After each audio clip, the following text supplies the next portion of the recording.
¿Sabe usted cuál es la acción más arriesgada que se puede ejecutar con un libro reverenciado? Examinarlo con la mente despierta. Analizarlo como si fuera un investigador forense inspeccionando la escena de un crimen. Buscando las desconexiones, las antinomias, los elementos discordantes. Porque al hacerlo, al atreverse a observarlo sin el acato irreflexivo inculcado desde la infancia, se comienzan a percibir aspectos que deberían permanecer inadvertidos, verdades que los custodios de la doctrina han intentado disimular por siglos. Y una de esas revelaciones es tan demoledora, tan imposible de justificar, que destruye por completo la noción de que estos escritos fueron dictados por una deidad omnisciente. Hoy vamos a abordar un hallazgo que Baruch Spinoza hizo hace más de 300 años, un descubrimiento tan subversivo que lo convirtió en el hereje más detestado de su época. Una idea que lo forzará a replantearse todo lo que creía saber sobre los volúmenes que millones consideran palabra inmutable. Vamos a responder una interrogante muy sencilla, pero absolutamente destructiva. ¿Cómo pudo Moisés narrar su propio óbito? Sí, ha escuchado correctamente. Las secciones finales del Deuteronomio relatan con gran profusión de detalles el fallecimiento de Moisés, su sepultura, el luto del pueblo de Israel e incluso comentarios acerca de sucesos que acontecieron mucho tiempo después de su partida. ¿Cómo es concebible que el redactor de estos documentos describa su propio funeral? ¿Escribió Moisés desde el más allá? ¿Tuvo una premonición tan precisa que pudo detallar con exactitud dónde sería enterrado y qué se diría de él post-mortem? ¿O acaso estos libros no fueron compuestos por la persona que nos aseguraron que los escribió? La resolución a esta pregunta no es meramente un dato curioso de la historia antigua. Es la clave que franquea una apertura mucho más extensa. Una vía que nos conduce a comprender el funcionamiento intrínseco de los escritos confesionales. ¿Quién los elaboró? ¿Cuándo se redactaron? Y, de modo crucial, ¿por qué se nos ocultó la verdad sobre su procedencia durante tanto tiempo? Porque, a fin de cuentas, cuando se comienza a desenrollar este hilo, al empezar a investigar esta contradicción insalvable, la estructura completa se desploma, y lo que se halla por debajo no es confusión ni vacío, es nitidez. Es la verdad que siempre estuvo presente, aguardando a que alguien tuviera la audacia de enfrentarla. Spinoza fue esa persona, un joven pensador judío de 23 años que se atrevió a leer la Torá no como un fiel dócil, sino como un investigador imparcial. Y lo que descubrió lo alteró todo, no solo para él, sino para el devenir histórico del pensamiento humano. Fue excluido de la congregación, fue maldecido con las imprecaciones más terribles que la comunidad hebrea poseía. Su propio progenitor lo rechazó. Debió modificar su nombre para subsistir. Vivió el resto de sus días en la escasez, marginado por casi todos. Falleció prematuramente a causa de una dolencia pulmonar, exacerbada por su oficio como pulidor de lentes. ¿Y todo esto a causa de qué? Por formular una pregunta, por señalar algo que cualquiera puede apreciar si se anima a mirar, por expresar en voz alta lo que miles habían meditado en silencio, pero jamás se atrevieron a articular. ¿Y usted se ha cuestionado alguna vez quiénes fueron los verdaderos artífices de los documentos que le inculcaron como sacrosantos? ¿Se ha detenido a reflexionar sobre las incongruencias palpables, las equivocaciones históricas, las imposibilidades lógicas que saltan a la vista cuando los lee sin ese filtro de devoción automática? Si alguna de estas reflexiones está resonando en usted ahora, si experimenta esa mezcla de curiosidad y aprensión que surge al aproximarse a una verdad comprometida, compártalo en los comentarios. Deseo saber qué está sucediendo en su mente en este momento preciso, porque lo que vamos a develar conjuntamente no es solo información, es emancipación, y necesito constatar que está preparado para ello. Vamos directamente al foco de la controversia, al instante exacto donde toda la edificación se derrumba, abra su Biblia en Deuteronomio capítulo 34. Si no la tiene a mano, no se inquiete. Le narraré lo que expresa con exactitud. Los versículos postreros de Bijbels Enseñanzas, Deuteronomio, detallan el deceso de Moisés con un nivel de minuciosidad que resulta profundamente inquietante cuando se reflexiona sobre lo que se está leyendo. El texto indica que Moisés ascendió desde las planicies de Moab hasta el monte Nebo, y desde allí Dios le mostró la totalidad de la tierra prometida. Luego añade que Moisés expiró allí, en el territorio de Moab, conforme a la voluntad del Señor. Y aquí viene lo verdaderamente inconcebible. El escrito prosigue afirmando que Dios mismo lo sepultó en un valle en el país de Moab, pero hasta el día de hoy nadie conoce el paradero de su tumba. Después agrega que Moisés contaba con 120 años al morir, que sus ojos jamás se nublaron ni perdió su fortaleza, y finalmente sentencia algo devastador. Nunca más surgió en Israel un profeta como Moisés. Capta la dificultad. Este no es Moisés el que habla, es otra persona, alguien que vivió mucho después de Moisés, alguien que está revisando la historia y emitiendo un juicio sobre el lugar de Moisés entre todos los profetas que vinieron posteriormente.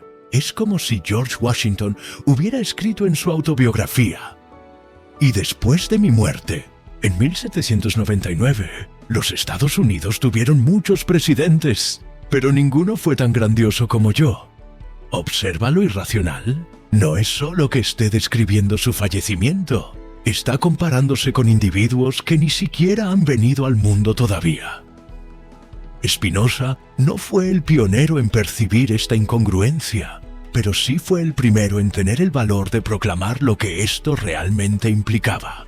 Previamente a él, algunos expertos judíos habían señalado tímidamente estas discrepancias, pero siempre con cautela, ofreciendo constantemente justificaciones complejas para salvaguardar la tesis de la autoría mosaica. Quizá Josué añadió los versículos postreros después del deceso de Moisés.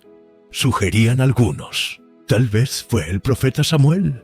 Tal vez Moisés los redactó bajo una iluminación profética especial que le permitió visualizar su propia muerte. Pero Spinoza fue más allá, mucho más lejos. Él argumentó: si esto no lo escribió Moisés, ¿qué más no escribió Moisés? Y comenzó a indagar, y lo que encontró fue una torrente de pruebas que apuntaban a una única conclusión. Estos libros fueron escritos por múltiples autores, en diversas épocas con distintos propósitos, y fueron recopilados y revisados cientos de años después de los acontecimientos que pretenden narrar. No son historia, son teología disfrazada de crónica. No son revelación divina, son una construcción humana, con fines muy concretos y muy terrenales. Preste atención a los pormenores que Spinoza identificó minuciosamente a lo largo de todo el Pentateuco, esos 5 primeros libros que se atribuyen a Moisés. Hay locuciones que solo tienen sentido si fueron escritas mucho después de la época en que supuestamente vivió Moisés. Por ejemplo, el texto reitera la frase «hasta el día de hoy», cuando se refiere a nombres de lugares o usos. Esa frase es la marca inconfundible de un cronista que mira hacia el pasado, no de alguien que está viviendo los eventos en tiempo real.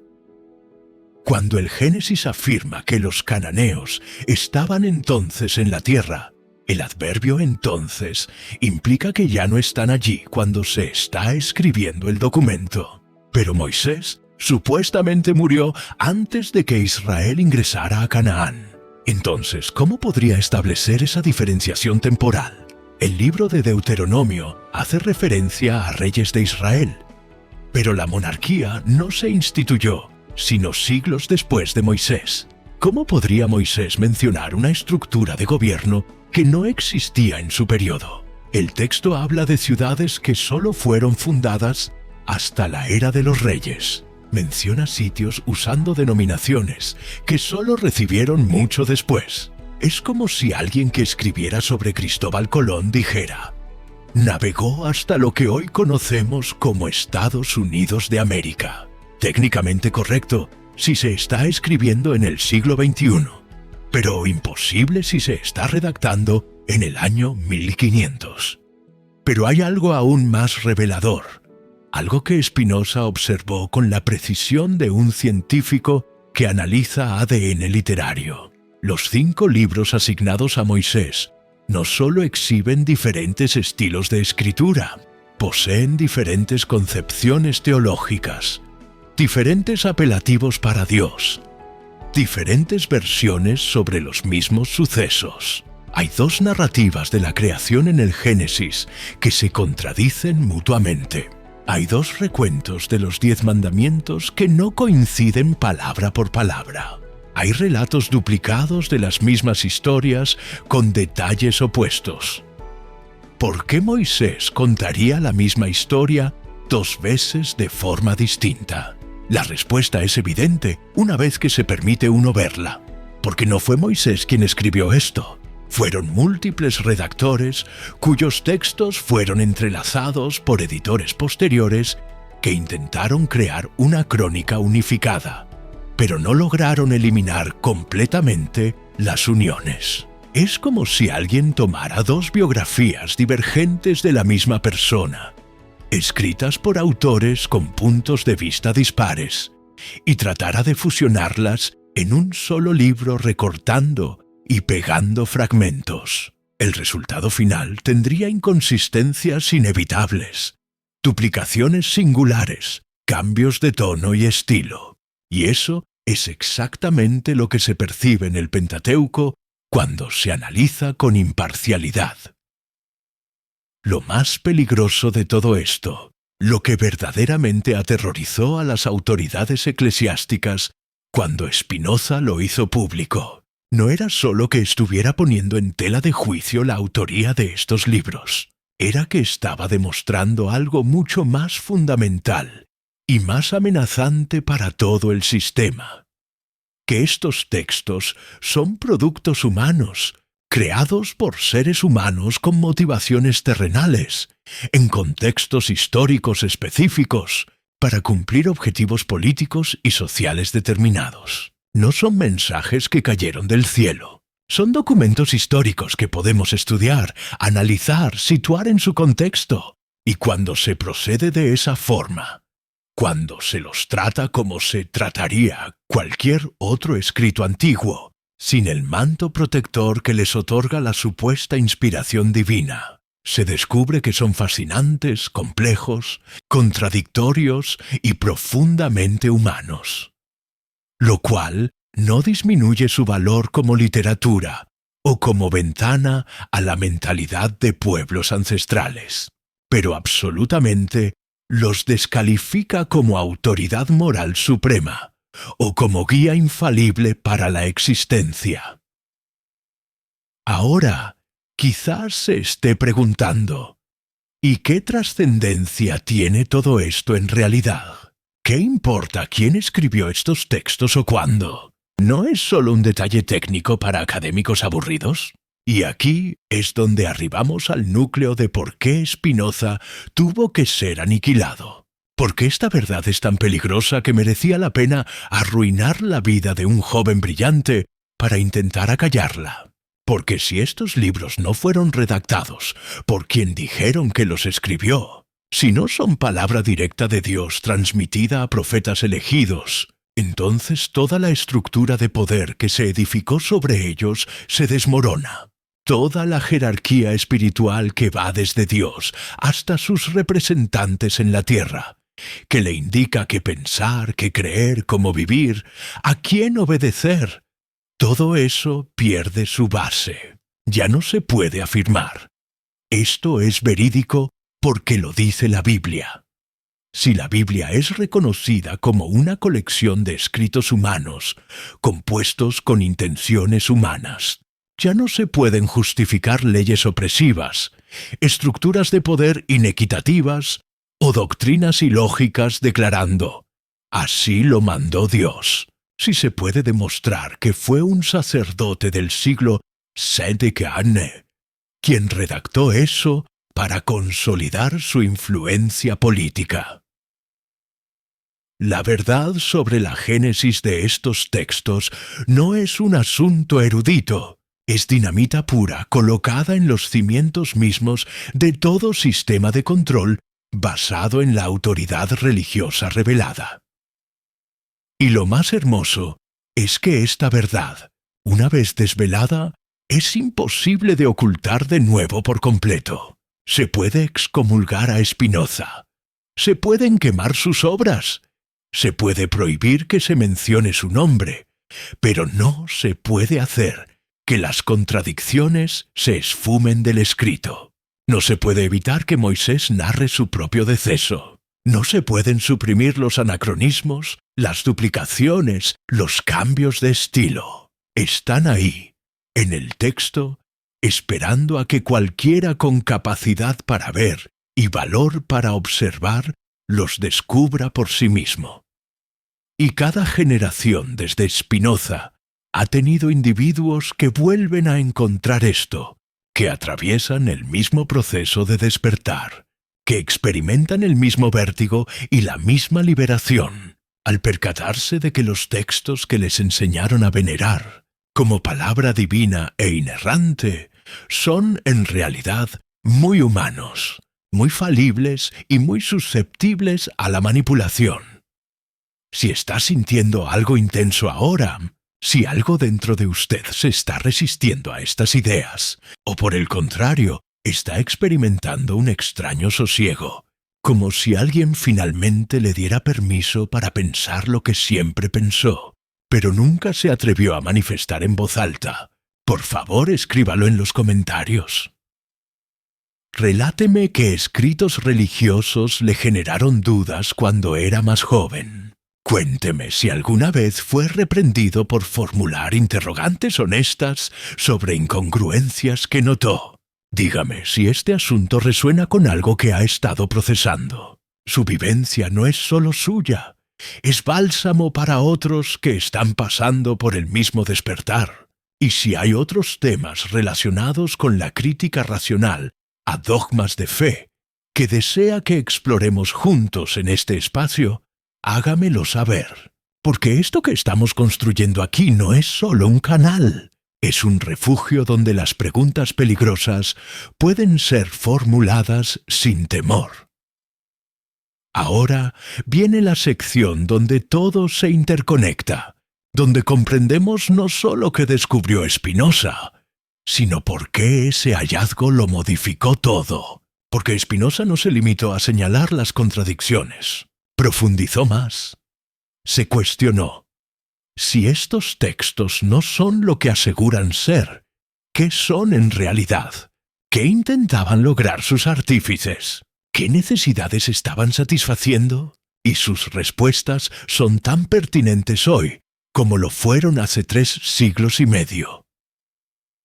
Spinoza propuso que los libros atribuidos a Moisés fueron compilados principalmente durante y después del exilio babilónico, un periodo devastador en la historia del pueblo judío, cuando fueron conquistados, su templo destruido, y una porción considerable de la población llevada como cautiva a Babilonia. Imagine la crisis existencial de un pueblo que se creía el elegido de Dios, protegido por el ser más poderoso del universo, viendo cómo su nación es arrasada y su lugar más sagrado reducido a escombros. ¿Cómo se asimila eso? ¿Cómo se mantiene la identidad de su pueblo cuando todo lo que definía esa identidad ha sido aniquilado? La solución fue crear una narrativa, una historia de origen que explicara quiénes eran, de dónde procedían y por qué habían sufrido esta calamidad. No fue una falla de su deidad, fue un castigo por su desobediencia. No fueron abandonados, fueron disciplinados como un padre disciplina a un hijo al que ama. Esta narrativa cumplía funciones psicológicas y sociales esenciales. Les otorgaba un sentimiento de identidad compartida en medio del caos. Les suministraba preceptos y ritos que los distinguían de sus captores y mantenían su cohesión como pueblo. Les brindaba esperanza de restauración si se arrepentían y obedecían.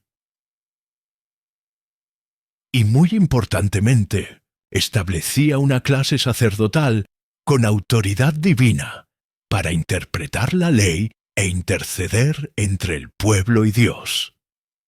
No es casualidad que muchos de los detalles más elaborados sobre rituales, sacrificios y la organización del sacerdocio aparezcan en textos que la crítica bíblica contemporánea sitúa precisamente en este periodo de destierro y post-destierro. Son textos que legitiman el poder de quienes los escribieron.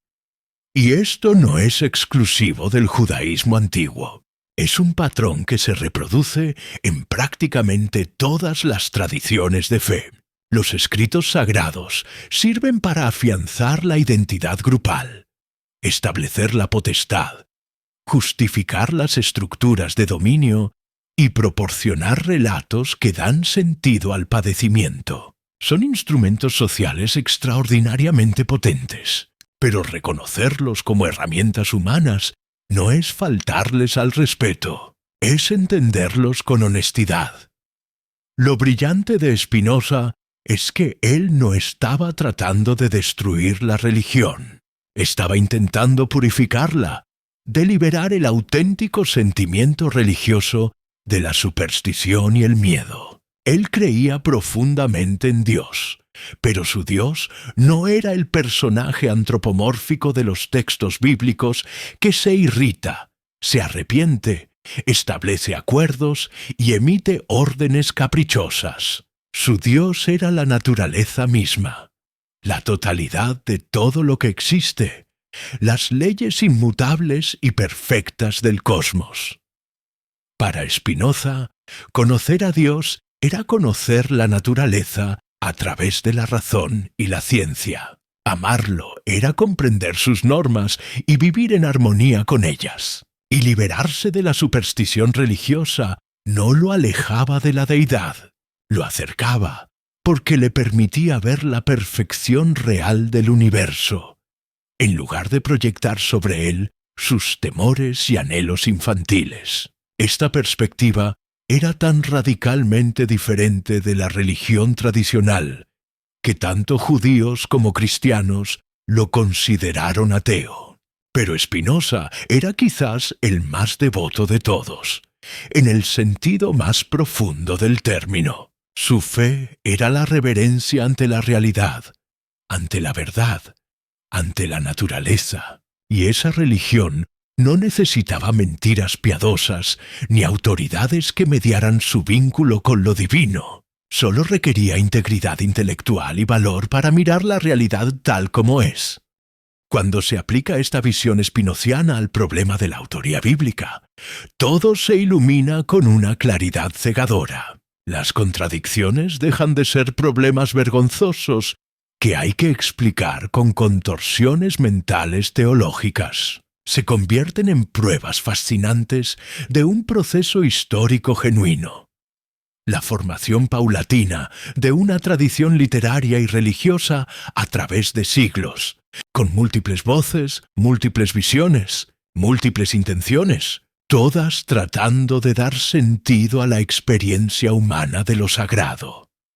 Los textos bíblicos son mucho más interesantes cuando se los entiende como documentos humanos que cuando se los trata como dictados celestiales. Porque como documentos humanos nos cuentan algo profundo sobre quiénes somos, qué necesitamos, cómo forjamos significado, cómo afrontamos el sufrimiento y el fallecimiento, cómo edificamos comunidad y moralidad. Como supuestos dictados celestiales, solo nos exigen obediencia ciega y nos amenazan con castigo si formulamos preguntas. Y aquí reside la verdad que más incomoda a los custodios del dogma. La razón no es enemiga de la espiritualidad verdadera. Al contrario, la razón es la única herramienta fiable que se tiene para diferenciar entre espiritualidad auténtica y manipulación disfrazada de fe. Cuando alguien le dice, no cuestione, solo crea, le está pidiendo que apague la única luz que tiene para ver en la oscuridad. Cuando alguien le dice que hacer preguntas es una falta, le está diciendo que su mayor talento como ser humano, su capacidad de pensar, es su mayor defecto. Pero la verdad no teme a las preguntas. La verdad invita al escrutinio. Solo la falsedad necesita protección. Solo la mentira exige que no se le examine demasiado de cerca. Y los textos que no pueden sobrevivir el análisis honesto no merecen su reverencia. No merecen que base su vida en ellos. Y definitivamente no merecen que sacrifique su integridad intelectual para defenderlos.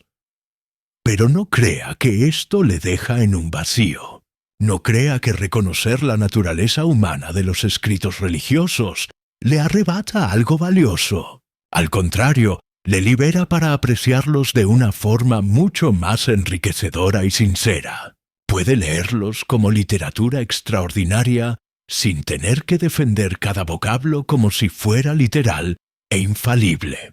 Puede extraer sabiduría de ellos sin tener que aceptar también la violencia, la misoginia o la servidumbre que también contienen. Puede reconocer que son productos de su tiempo y cultura, sin sentir que traiciona algo sagrado. Y sobre todo, puede desarrollar su propio sentido de lo espiritual basado en su experiencia directa, su raciocinio, su apreciación de lo bello y lo verídico, sin necesitar el permiso de escritos antiguos o de autoridades que alegan interpretarlos por usted.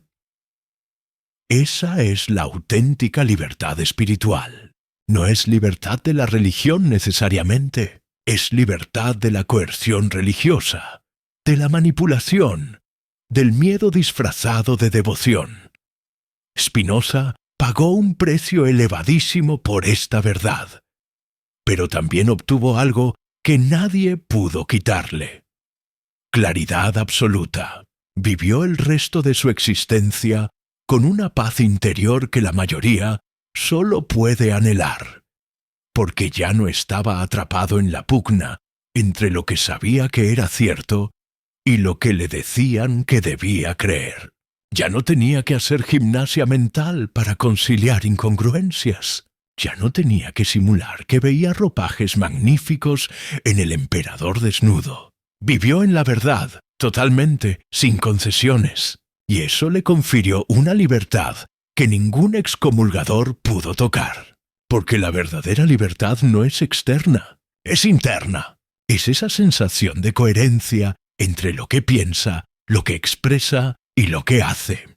Es no tener que mentirse a sí mismo para mantener la calma con otros. Es saber que está viviendo desde su propia autenticidad, no desde el guión que otros escribieron para usted.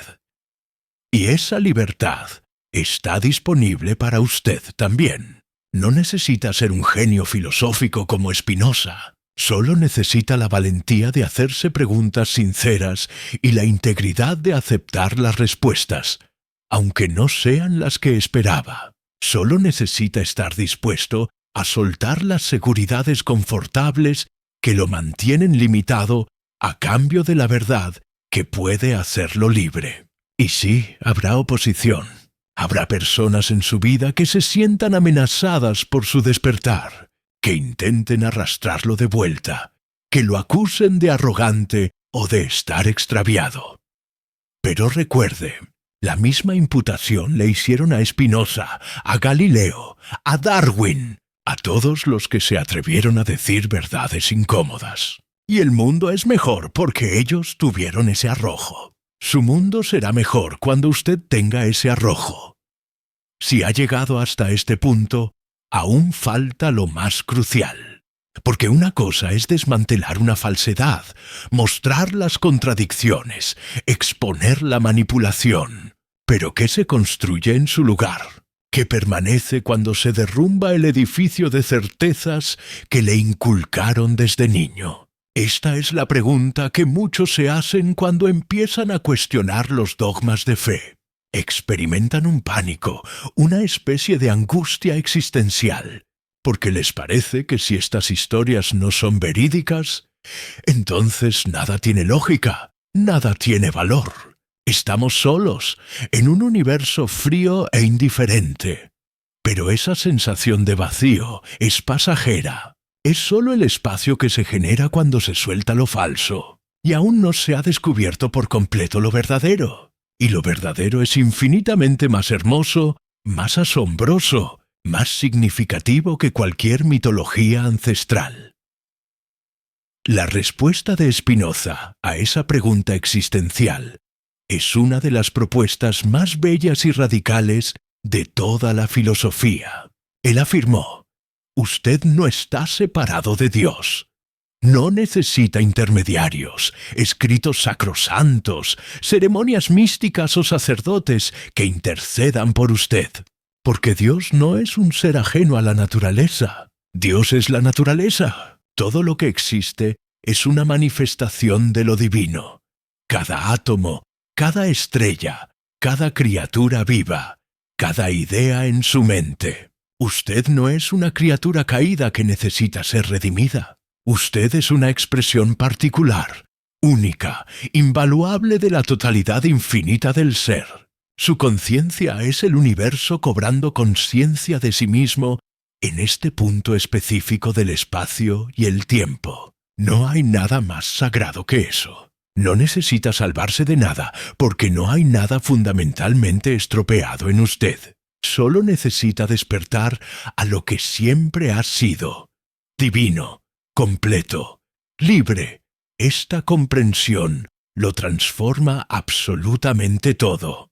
Ya no vive atemorizado al castigo de un Dios voluble.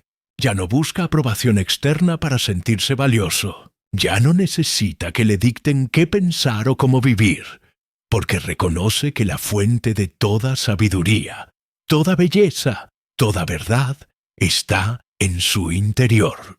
Es parte inseparable de su esencia más profunda.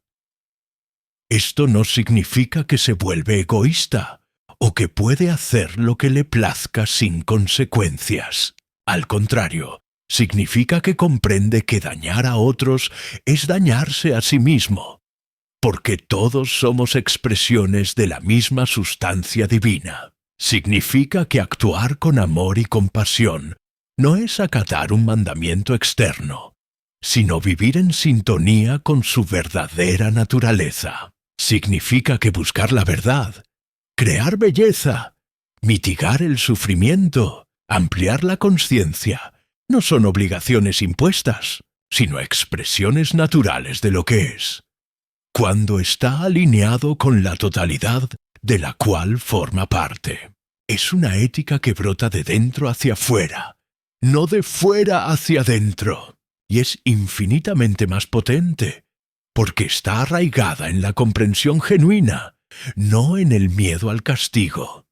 ¿Sabe usted cuál es la acción más arriesgada que se puede ejecutar con un libro reverenciado? Examinarlo con la mente despierta. Analizarlo como si fuera un investigador forense inspeccionando la escena de un crimen, buscando las desconexiones, las antinomias, los elementos discordantes, porque al hacerlo, al atreverse a observarlo sin el acato irreflexivo inculcado desde la infancia, se comienzan a percibir aspectos que deberían permanecer inadvertidos, verdades que los custodios de la doctrina han intentado disimular por siglos.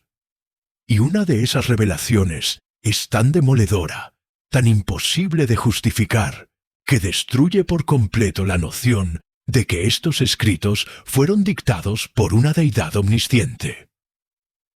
Hoy vamos a abordar un hallazgo que Baruch Spinoza hizo hace más de 300 años, un descubrimiento tan subversivo que lo convirtió en el hereje más detestado de su época. Una idea que lo forzará a replantearse todo lo que creía saber sobre los volúmenes que millones consideran palabra inmutable. Vamos a responder una interrogante muy sencilla, pero absolutamente destructiva.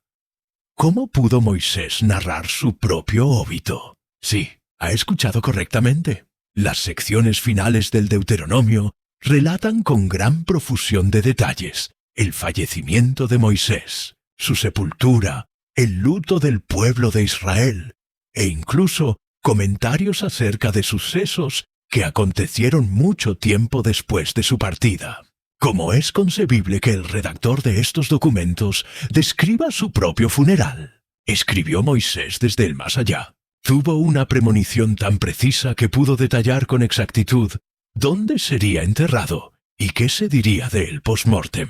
¿O acaso estos libros no fueron compuestos por la persona que nos aseguraron que los escribió? La resolución a esta pregunta no es meramente un dato curioso de la historia antigua. Es la clave que franquea una apertura mucho más extensa, una vía que nos conduce a comprender el funcionamiento intrínseco de los escritos confesionales, quién los elaboró, cuándo se redactaron y, de modo crucial, por qué se nos ocultó la verdad sobre su procedencia durante tanto tiempo. Porque, a fin de cuentas, cuando se comienza a desenrollar este hilo, al empezar a investigar esta contradicción insalvable, la estructura completa se desploma, y lo que se halla por debajo no es confusión ni vacío, es nitidez. Es la verdad que siempre estuvo presente, aguardando a que alguien tuviera la audacia de enfrentarla.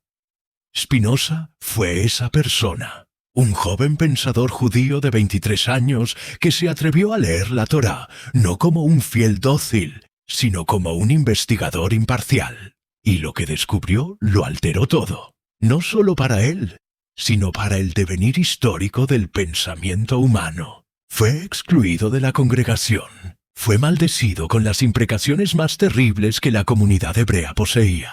Su propio progenitor lo rechazó. Debió modificar su nombre para subsistir. Vivió el resto de sus días en la escasez, marginado por casi todos. Falleció prematuramente a causa de una dolencia pulmonar, exacerbada por su oficio como pulidor de lentes. ¿Y todo esto a causa de qué? Por formular una pregunta, por señalar algo que cualquiera puede apreciar si se anima a mirar, por expresar en voz alta lo que miles habían meditado en silencio, pero jamás se atrevieron a articular. ¿Y usted? ¿Se ha cuestionado alguna vez quiénes fueron los verdaderos artífices de los documentos que le inculcaron como sacrosantos? ¿Se ha detenido a reflexionar sobre las incongruencias palpables, las equivocaciones históricas, las imposibilidades lógicas que saltan a la vista cuando los lee sin ese filtro de devoción automática? Si alguna de estas reflexiones está resonando en usted ahora, si experimenta esa mezcla de curiosidad y aprensión que surge al aproximarse a una verdad comprometida, compártalo en los comentarios. Deseo saber qué está sucediendo en su mente en este momento preciso, porque lo que vamos a develar conjuntamente no es solo información, es emancipación, y necesito constatar que está preparado para ello. Vamos directamente al foco de la controversia, al instante exacto donde toda la edificación se derrumba. Abra su Biblia en Deuteronomio, capítulo 34. Si no la tiene a mano, no se inquiete. Le narraré lo que expresa con exactitud. Los versículos postreros de Beibunsensenos, Deuteronomio, detallan el deceso de Moisés con un nivel de minuciosidad que resulta profundamente inquietante cuando se reflexiona sobre lo que se está leyendo. El texto indica que Moisés ascendió desde las planicies de Moab hasta el monte Nebo, y desde allí Dios le mostró la totalidad de la tierra prometida. Luego añade que Moisés expiró allí, en el territorio de Moab, conforme a la voluntad del Señor. Y aquí viene lo verdaderamente inconcebible. El escrito prosigue afirmando que Dios mismo lo sepultó en un valle en el país de Moab, pero hasta el día de hoy nadie conoce el paradero de su tumba. Después agrega que Moisés contaba con 120 años al morir, que sus ojos jamás se nublaron ni perdió su fortaleza, y finalmente sentencia algo devastador. Nunca más surgió en Israel un profeta como Moisés. ¿Capta la dificultad? Este no es Moisés el que habla, es otra persona, alguien que vivió mucho después de Moisés, alguien que está revisando la historia y emitiendo un juicio sobre el lugar de Moisés entre todos los profetas que vinieron posteriormente. Es como si George Washington hubiera escrito en su autobiografía: y después de mi muerte, en 1799, los Estados Unidos tuvieron muchos presidentes, pero ninguno fue tan grandioso como yo. ¿Observa lo irracional? No es solo que esté describiendo su fallecimiento, está comparándose con individuos que ni siquiera han venido al mundo todavía. Spinoza no fue el pionero en percibir esta incongruencia, pero sí fue el primero en tener el valor de proclamar lo que esto realmente implicaba. Previamente a él, algunos expertos judíos habían señalado tímidamente estas discrepancias, pero siempre con cautela, ofreciendo constantemente justificaciones complejas para salvaguardar la tesis de la autoría mosaica. Quizá Josué añadió los versículos postreros después del deceso de Moisés. Sugerían algunos. Tal vez fue el profeta Samuel. Tal vez Moisés los redactó bajo una iluminación profética especial que le permitió visualizar su propia muerte. Pero Spinoza fue más allá, mucho más lejos. Él argumentó: si esto no lo escribió Moisés, ¿qué más no escribió Moisés? Y comenzó a indagar, y lo que encontró fue una torrente de pruebas que apuntaban a una única conclusión.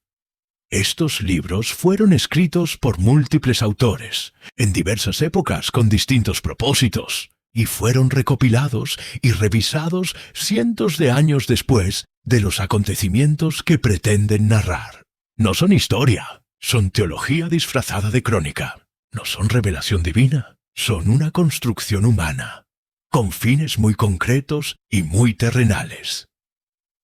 Preste atención a los pormenores que Spinoza identificó minuciosamente a lo largo de todo el Pentateuco, esos 5 primeros libros que se atribuyen a Moisés. Hay locuciones que solo tienen sentido si fueron escritas mucho después de la época en que supuestamente vivió Moisés. Por ejemplo, el texto reitera la frase «hasta el día de hoy», cuando se refiere a nombres de lugares o usos. Esa frase es la marca inconfundible de un cronista que mira hacia el pasado, no de alguien que está viviendo los eventos en tiempo real. Cuando el Génesis afirma que los cananeos estaban entonces en la tierra, el adverbio entonces implica que ya no están allí cuando se está escribiendo el documento. Pero Moisés supuestamente murió antes de que Israel ingresara a Canaán. Entonces, ¿cómo podría establecer esa diferenciación temporal? El libro de Deuteronomio hace referencia a reyes de Israel, pero la monarquía no se instituyó sino siglos después de Moisés. ¿Cómo podría Moisés mencionar una estructura de gobierno que no existía en su periodo? El texto habla de ciudades que solo fueron fundadas hasta la era de los reyes. Menciona sitios usando denominaciones que solo recibieron mucho después. Es como si alguien que escribiera sobre Cristóbal Colón dijera: navegó hasta lo que hoy conocemos como Estados Unidos de América. Técnicamente correcto si se está escribiendo en el siglo XXI, pero imposible si se está redactando en el año 1500. Pero hay algo aún más revelador.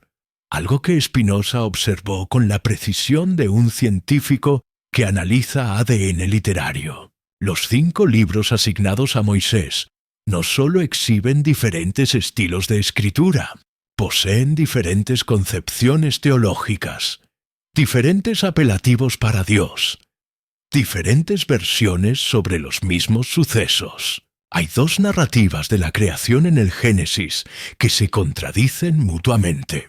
Hay 2 recuentos de los 10 mandamientos que no coinciden palabra por palabra. Hay relatos duplicados de las mismas historias con detalles opuestos.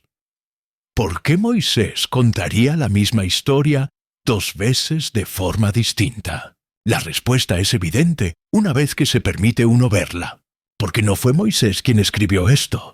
Fueron múltiples redactores cuyos textos fueron entrelazados por editores posteriores que intentaron crear una crónica unificada, pero no lograron eliminar completamente las uniones. Es como si alguien tomara dos biografías divergentes de la misma persona, escritas por autores con puntos de vista dispares, y tratara de fusionarlas en un solo libro recortando y pegando fragmentos. El resultado final tendría inconsistencias inevitables, duplicaciones singulares, cambios de tono y estilo. Y eso es exactamente lo que se percibe en el Pentateuco cuando se analiza con imparcialidad.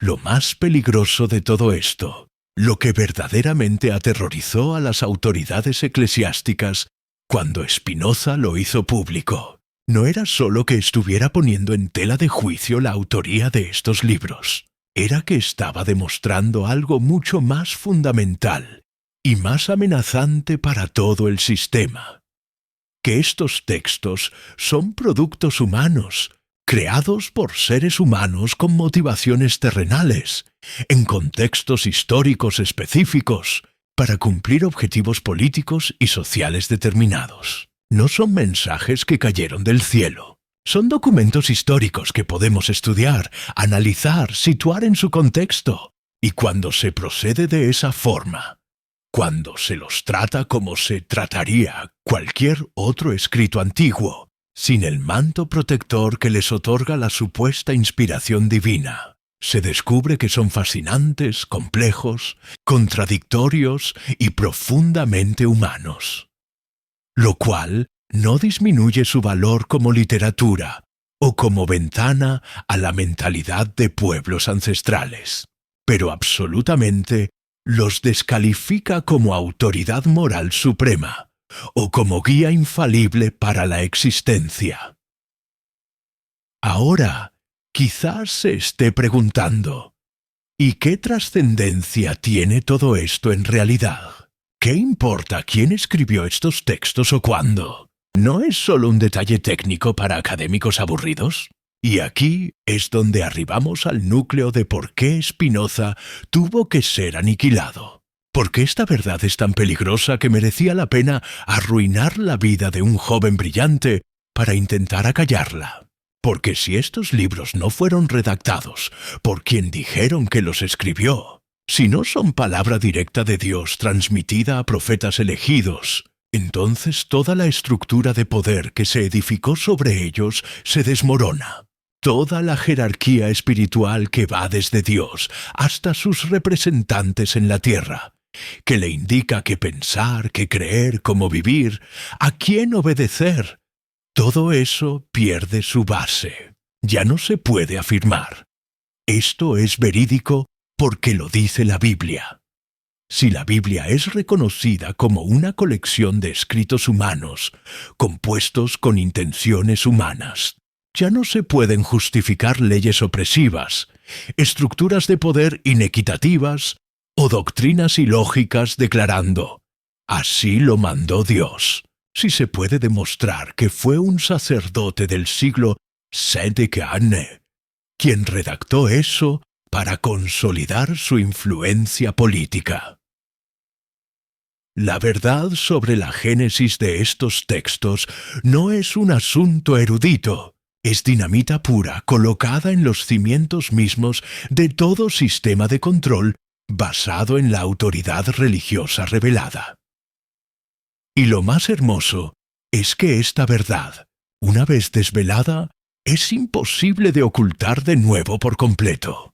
Se puede excomulgar a Spinoza, se pueden quemar sus obras, se puede prohibir que se mencione su nombre, pero no se puede hacer que las contradicciones se esfumen del escrito. No se puede evitar que Moisés narre su propio deceso. No se pueden suprimir los anacronismos, las duplicaciones, los cambios de estilo. Están ahí, en el texto, esperando a que cualquiera con capacidad para ver y valor para observar los descubra por sí mismo. Y cada generación desde Spinoza ha tenido individuos que vuelven a encontrar esto, que atraviesan el mismo proceso de despertar, que experimentan el mismo vértigo y la misma liberación, al percatarse de que los textos que les enseñaron a venerar como palabra divina e inerrante, son en realidad muy humanos, muy falibles y muy susceptibles a la manipulación. Si está sintiendo algo intenso ahora, si algo dentro de usted se está resistiendo a estas ideas, o por el contrario, está experimentando un extraño sosiego, como si alguien finalmente le diera permiso para pensar lo que siempre pensó, pero nunca se atrevió a manifestar en voz alta, por favor escríbalo en los comentarios. Reláteme qué escritos religiosos le generaron dudas cuando era más joven. Cuénteme si alguna vez fue reprendido por formular interrogantes honestas sobre incongruencias que notó. Dígame si este asunto resuena con algo que ha estado procesando. Su vivencia no es solo suya, es bálsamo para otros que están pasando por el mismo despertar. Y si hay otros temas relacionados con la crítica racional a dogmas de fe que desea que exploremos juntos en este espacio, hágamelo saber, porque esto que estamos construyendo aquí no es solo un canal, es un refugio donde las preguntas peligrosas pueden ser formuladas sin temor. Ahora viene la sección donde todo se interconecta, donde comprendemos no solo qué descubrió Spinoza, sino por qué ese hallazgo lo modificó todo. Porque Spinoza no se limitó a señalar las contradicciones, profundizó más. Se cuestionó, si estos textos no son lo que aseguran ser, ¿qué son en realidad? ¿Qué intentaban lograr sus artífices? ¿Qué necesidades estaban satisfaciendo? Y sus respuestas son tan pertinentes hoy como lo fueron hace 3 siglos y medio. Spinoza propuso que los libros atribuidos a Moisés fueron compilados principalmente durante y después del exilio babilónico, un periodo devastador en la historia del pueblo judío, cuando fueron conquistados, su templo destruido y una porción considerable de la población llevada como cautiva a Babilonia. Imagine la crisis existencial de un pueblo que se creía el elegido de Dios, protegido por el ser más poderoso del universo, viendo cómo su nación es arrasada y su lugar más sagrado reducido a escombros. ¿Cómo se asimila eso? ¿Cómo se mantiene la identidad de su pueblo cuando todo lo que definía esa identidad ha sido aniquilado? La solución fue crear una narrativa, una historia de origen que explicara quiénes eran, de dónde procedían y por qué habían sufrido esta calamidad. No fue una falla de su deidad, fue un castigo por su desobediencia. No fueron abandonados, fueron disciplinados como un padre disciplina a un hijo al que ama. Esta narrativa cumplía funciones psicológicas y sociales esenciales. Les otorgaba un sentimiento de identidad compartida en medio del caos. Les suministraba preceptos y ritos que los distinguían de sus captores y mantenían su cohesión como pueblo. Les brindaba esperanza de restauración si se arrepentían y obedecían. Y muy importantemente, establecía una clase sacerdotal con autoridad divina para interpretar la ley e interceder entre el pueblo y Dios. No es casualidad que muchos de los detalles más elaborados sobre rituales, sacrificios y la organización del sacerdocio aparezcan en textos que la crítica bíblica contemporánea sitúa precisamente en este periodo de destierro y post-destierro. Son textos que legitiman el poder de quienes los escribieron. Y esto no es exclusivo del judaísmo antiguo. Es un patrón que se reproduce en prácticamente todas las tradiciones de fe. Los escritos sagrados sirven para afianzar la identidad grupal, establecer la potestad, justificar las estructuras de dominio y proporcionar relatos que dan sentido al padecimiento. Son instrumentos sociales extraordinariamente potentes, pero reconocerlos como herramientas humanas no es faltarles al respeto, es entenderlos con honestidad. Lo brillante de Spinoza es que él no estaba tratando de destruir la religión. Estaba intentando purificarla, de liberar el auténtico sentimiento religioso de la superstición y el miedo. Él creía profundamente en Dios, pero su Dios no era el personaje antropomórfico de los textos bíblicos que se irrita, se arrepiente, establece acuerdos y emite órdenes caprichosas.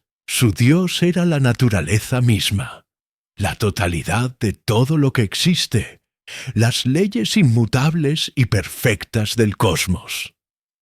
Para Spinoza, conocer a Dios era conocer la naturaleza a través de la razón y la ciencia. Amarlo era comprender sus normas y vivir en armonía con ellas. Y liberarse de la superstición religiosa no lo alejaba de la deidad, lo acercaba, porque le permitía ver la perfección real del universo, en lugar de proyectar sobre él sus temores y anhelos infantiles. Esta perspectiva era tan radicalmente diferente de la religión tradicional, que tanto judíos como cristianos lo consideraron ateo.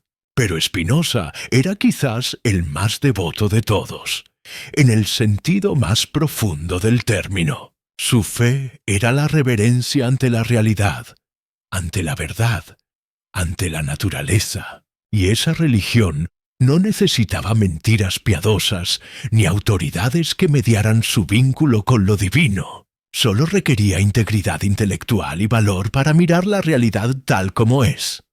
Cuando se aplica esta visión spinoziana al problema de la autoría bíblica, todo se ilumina con una claridad cegadora.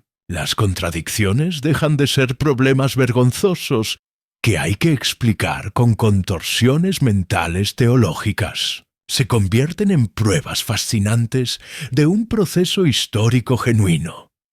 La formación paulatina de una tradición literaria y religiosa a través de siglos, con múltiples voces, múltiples visiones, múltiples intenciones, todas tratando de dar sentido a la experiencia humana de lo sagrado.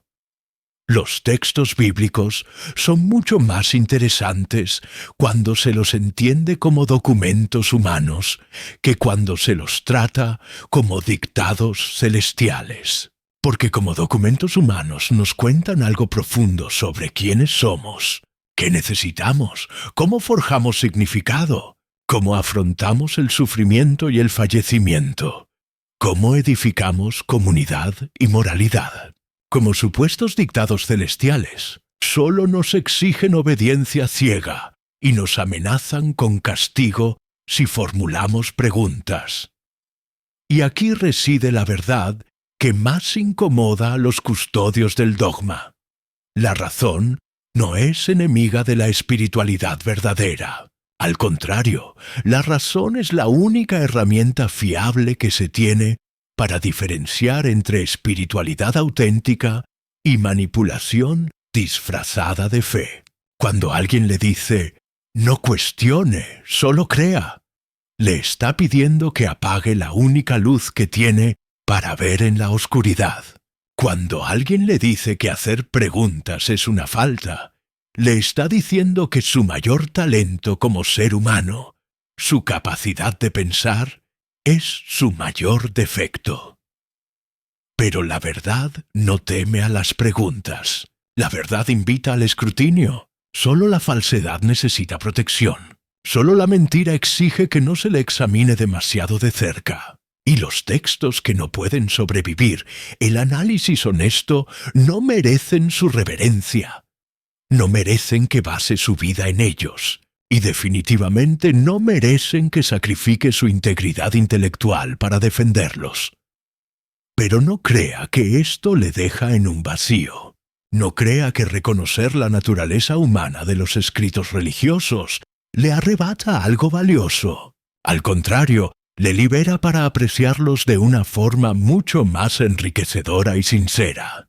Puede leerlos como literatura extraordinaria sin tener que defender cada vocablo como si fuera literal e infalible. Puede extraer sabiduría de ellos sin tener que aceptar también la violencia, la misoginia o la servidumbre que también contienen. Puede reconocer que son productos de su tiempo y cultura, sin sentir que traiciona algo sagrado. Y sobre todo, puede desarrollar su propio sentido de lo espiritual basado en su experiencia directa, su raciocinio, su apreciación de lo bello y lo verídico, sin necesitar el permiso de escritos antiguos o de autoridades que alegan interpretarlos por usted. Esa es la auténtica libertad espiritual. No es libertad de la religión necesariamente, es libertad de la coerción religiosa, de la manipulación, del miedo disfrazado de devoción. Spinoza pagó un precio elevadísimo por esta verdad, pero también obtuvo algo que nadie pudo quitarle: claridad absoluta. Vivió el resto de su existencia con una paz interior que la mayoría solo puede anhelar, porque ya no estaba atrapado en la pugna entre lo que sabía que era cierto y lo que le decían que debía creer.